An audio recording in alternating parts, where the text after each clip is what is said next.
আমি গলা ছাড়বো না তো, আমি গলা ছাড়বই না। ঠিক আছে ঠিক আছে, ছাড়ো এখন ছাড়ো। ছাড়বই না। বাবা পিটাবে কিন্তু এবার।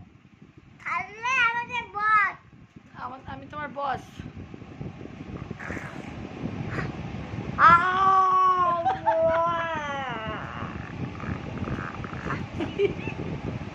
বন্ধুরা দেখো আমাকে ধরেছি, আমার আমটা খেয়ে নিচ্ছে। এবার তো মেরে ফেলবো।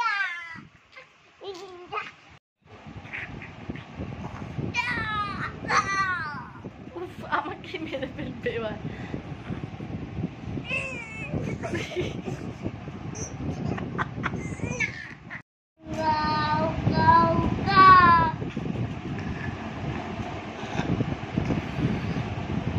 দেখি না